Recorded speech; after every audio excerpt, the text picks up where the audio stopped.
فاطمہ 27 سال کی ایک عام لڑکی جس کے پاس نوکری تھی، اپنی کار تھی اور سب سے ضروری وہ 5 وقت کی نماز پڑھتی تھی، لیکن اندر سے وہ کہیں خالی محسوس کرتی تھی۔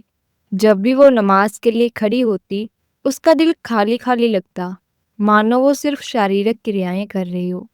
اسے نبی صلی اللہ علیہ وسلم کی وہ حدیث یاد آتی جس میں فرمایا گیا کہ قیامت کے دن سب سے پہلے نماز کا حساب ہوگا۔ اگر وہ نماز پڑھ رہی تھی تو پھر اسے اتنا خالی پن کیوں محسوس ہوتا تھا؟ ایک دن فاطمہ اپنی خالہ کے گھر دعوت پر گئی۔ وہاں عصر کا وقت ہوا اور سب نے نماز پڑھی۔ فاطمہ نماز کے بعد جانماز پر بیٹھی ہی رہی، اپنے خیالوں میں گم۔ یہ دیکھ کر اس کی خالہ اس کے پاس آئی اور بولی، فاطمہ تم پریشان لگ رہی ہو۔ فاطمہ نے تھوڑی ہچکچاہٹ کے بعد جواب دیا، خالہ میں نماز پڑھتی ہوں وقت پر، روز 5 وقت کی، لیکن پتہ نہیں کیوں مجھے کچھ محسوس ہی نہیں ہوتا۔ دل بالکل خالی سا لگتا ہے، جیسے صرف اٹھنا، جھکنا، کھڑے ہونا، سجدہ کرنا ہی نماز ہو۔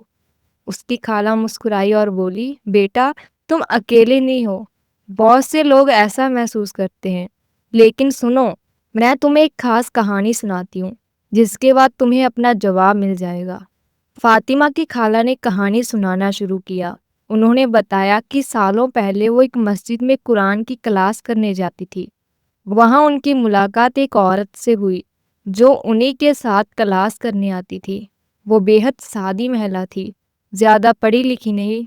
خالہ دیکھتی تھی کہ جب بھی وہ نماز پڑھتی اکثر رویا کرتی تھی۔ ایک دن خالہ نے اس سے پوچھ ہی لیا، بتاؤ نماز میں کیا سوچتی ہو کہ رونے لگتی ہو؟ اس عورت نے آنسو بھری نگاہوں سے کہا، میں اللہ تعالیٰ کو اور سمندر کو سوچتی ہوں۔ خالہ حیران رہ گئی، سمندر؟ اس کا کیا مطلب ہے؟ اس عورت نے روتے ہوئے سمجھایا، فرض کرو کہ تم کسی ناو میں اکیلی ہو اور وہ ناو کالی رات میں سمندر کے طوفانوں کے بیچ گوتے کھا رہی ہو۔ اس ڈراؤنی سچویشن میں تمہاری کیا حالت ہوگی؟ اس ڈر کے ماحول میں کیا تم اللہ کی مدد کے علاوہ کچھ اور سوچ سکتی ہو؟ نہیں نا؟ تو بس نماز پڑھتے وقت میں ایسا ہی سمجھتی ہوں کہ میں اس اندھیری اور طوفانی دنیا میں پھنسی ہوں اور نماز میری نجات کا ذریعہ ہے۔ فاطمہ کی خالہ نے کہا کہ یہ سن کر وہ ہل گئی۔ اس عورت کے پاس کوئی اسلامک ڈگری نہیں تھی، وہ عربی نہیں جانتی تھی اور نہ ہی کوئی بہت زیادہ ذہنی یا پڑھی لکھی انسان تھی، لیکن اتنی گہری بات اس نے بتائی کہ وہ حیران رہ گئی۔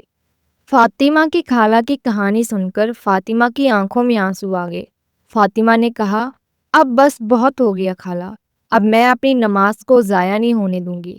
آپ مجھے بتائیں سٹیپ بائی سٹیپ کہ مجھے کیا کرنا ہوگا جس سے نماز میں میرا دل لگے۔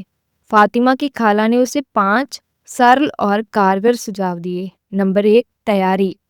نماز سے پہلے خود کو تیار کرو، آخری وقت پر جلد بازی مت کرو۔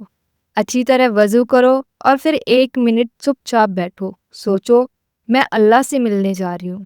نمبر 2، ارتھ سمجھو، جو کچھ بھی پڑھ رہی ہو اس کا مطلب سمجھو، ہر لفظ کا ارتھ سیکھو۔ جب تم الحمدللہ رب العالمین بولو تو اسے محسوس کرو کہ تم اللہ کا شکریہ ادا کر رہی ہو۔ نمبر 3، وودھتا لاؤ، ہر وقت وہی صورتیں دہراتی مت رہو، چھوٹی چھوٹی الگ الگ صورتیں یاد کرو تاکہ نماز آٹومیٹک نہ لگے۔ نمبر 4، آخری نماز، ایسے نماز پڑھو جیسے یہ تمہاری آخری نماز ہے۔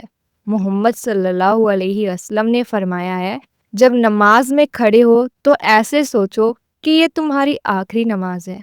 نمبر 5، سجدے میں دعا، سجدے میں اللہ تعالیٰ سے دعا کرو، اپنی بھاشا میں اللہ سے بات کرو، اپنے دل کی بات کہو، اللہ سن رہا ہے۔ فاطمہ نے جب کچھ ہفتوں تک اسی ٹپس کو فالو کیا تو اس نے فرق محسوس کرنا شروع کر دیا۔ دھیرے دھیرے ایک رات تہجد میں جب وہ سجدے میں گئی تو اس کی آنکھوں سے آنسو نکل گئے۔ یہ غم کے آنسو نہیں تھے بلکہ کنیکشن کے آنسو تھے۔ اس نے محسوس کیا کہ اب اس کی نماز صرف ایک فرض نہیں ہے بلکہ یہ اس کا سکون بن چکی ہے۔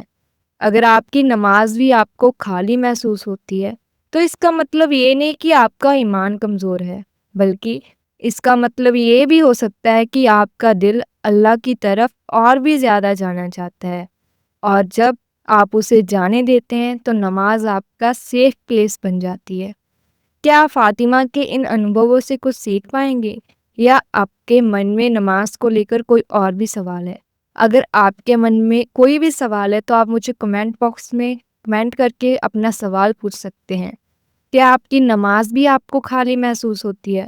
اگر فاطمہ کی اس کہانی نے آپ کو دل کو چھوا ہے تو آپ بھی اپنی نماز میں سکون اور گہرائی محسوس کرنا چاہتے ہیں تو ان 5 آسان ٹپس کو اپنی زندگی میں اپنائیں۔ آج ہی سے اپنی نماز کو صرف ایک فرض میں بدل کر اپنا سیف پلان بنائیں۔ السلام علیکم۔